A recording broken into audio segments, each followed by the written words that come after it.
watching South Asia Newsline, and here are the top stories we're tracking for you on Tuesday, the 15th of August. Manipur violence to Indian economy. PM Modi addresses nation on 77th Independence Day. Afghans dreaming of US refuge feel stuck in processing limbo. And dengue death toll exceeds 400 in Bangladesh.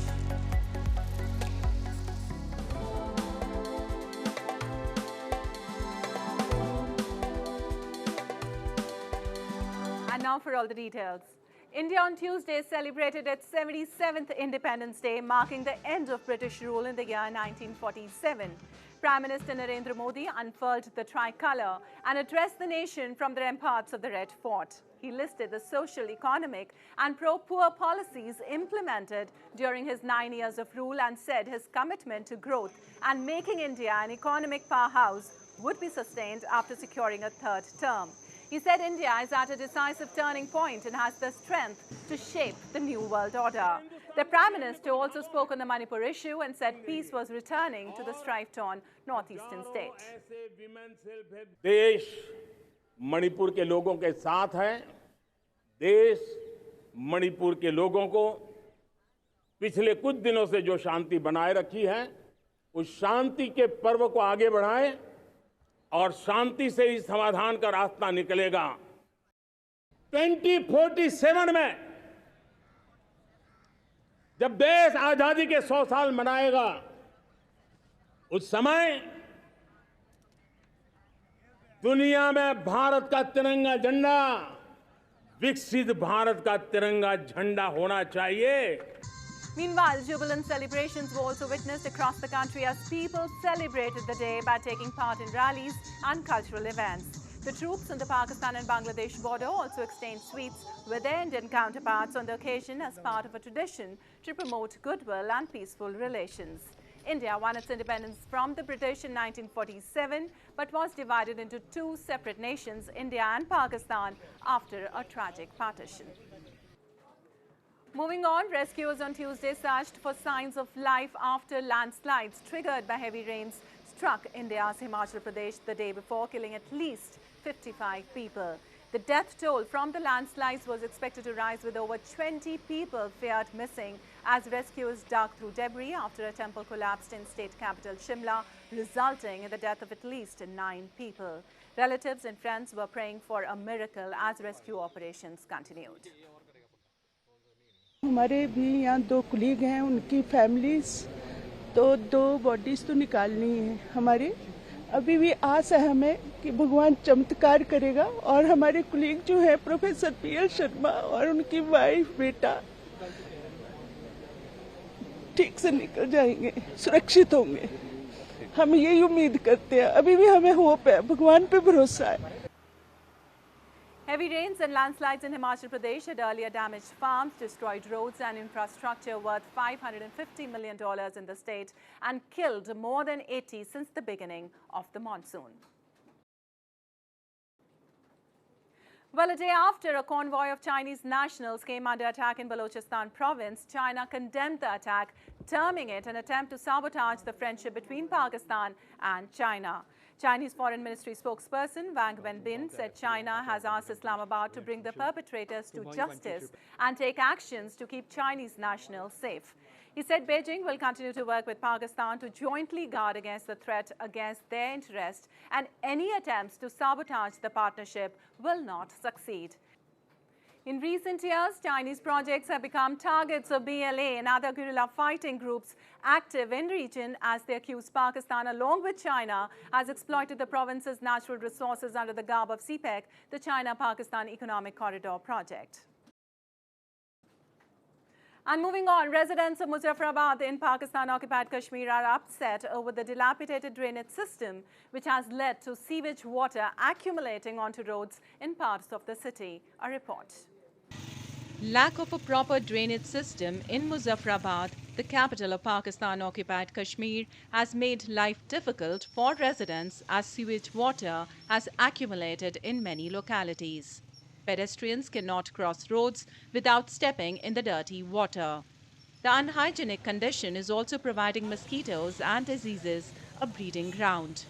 Despite raising the issue with the authorities, no action has been taken so far. तो ये मैं कहूँगा कि इदारों की mismanagement है, उनकी planning की जो ना होने के बराबर है, जिस वजह से हमें आए रोज़ ऐसे मामला देखने में आते हैं। अब आप यहाँ ताजरों का हाल देखें कि ताजरों की दुकानों के आगे इतना गंद पड़ा हुआ है कि ये जब पानी भर गया था तो दुकानों के अंदर पानी चला गया था। आप बताएं कि गरीब ताजर पहले माजी तौर पर वो बेबस हो चुका है, अब जब ऐसे हालात होंगे वो किस तरह अपना कारोबार कर सकेगा। Locals said they are fed up with the Pakistan government and stooge authorities in the region, which are only there to fill their treasuries through heavy taxes while they continue to suffer for even basic amenities. And in cramped living conditions in Pakistan, an Afghan family of 12 are waiting, like thousands of others, for news of their refugee applications to go to the United States. A report.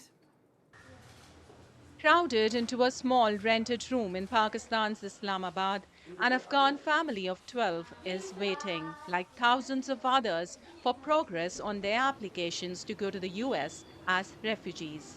The family have applied for resettlement in the US under a special program for Afghans who worked for US organizations known as P2. For thousands of Afghans applying for refugee status and visas in the West, neighboring Pakistan was their only option. They, however, say that they fear being detained by Pakistani authorities, as many Afghans have anecdotally reported, so they stay indoors as much as they can.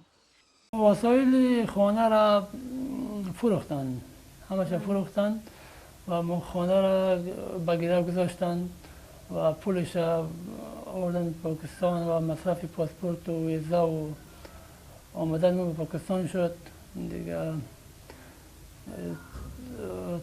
تا فعلا هم به واسطه از اون پول ما اینجا زندگی میکنیم و اون پول هم در حال تمام شدن است. نهایتا 1 ماه یا 2 ماه بعد شاید تمام شود. من میخوایم مکتب برم و دوستای ما که میبینم بسیار زیاد ناراحتی میشم. دخترها را میبینم که مکتب میروند، من بسیار زیاد رنج میبینم. دیگه این همسایه من دخترهاشون مکتب میروند، ما میبینم بسیار زیاد نگران میشم. In the chaotic withdrawal of US-led foreign troops as Taliban forces seized Kabul in 2021, Western countries like the United States and Britain vowed to help, especially those Afghans who had worked for them or on projects they backed. But many have been left disappointed. Meanwhile, Ruckus continued in Nepal's House of Representatives on Monday as the government and the opposition clashed over the investigation of the gold smuggling case. The main opposition, CPN-UML party, which has called for resignations from Home Minister and the Finance Minister, has been adamant over setting up a high-level judicial investigation committee. However, the ruling coalition has maintained that setting up a probe panel amid the ongoing investigation by the Central Investigation Bureau will derail the progress, the Kathmandu Post reported. The gold in question had arrived from Hong Kong in former brake shoes and was confiscated by authorities on July 18th. So far, authorities have arrested 16 people in connection with the smuggling. And the death toll due to the deadly dengue outbreak in Bangladesh has surpassed 400 as 18 more deaths were reported on Monday morning. The Directorate General of Health Services said that 2,480 more patients were admitted to the hospitals with viral fever. The rise in dengue cases comes despite the health authorities' speculation that the number of patients will drop to a tolerable limit by late August. There is no vaccine or drug that specifically treats dengue, which is common in South Asia during the June to September monsoon season. It is caused by the Aedes aegypti mosquito, which thrives in stagnant water. Symptoms include high fever, joint pain, and vomiting.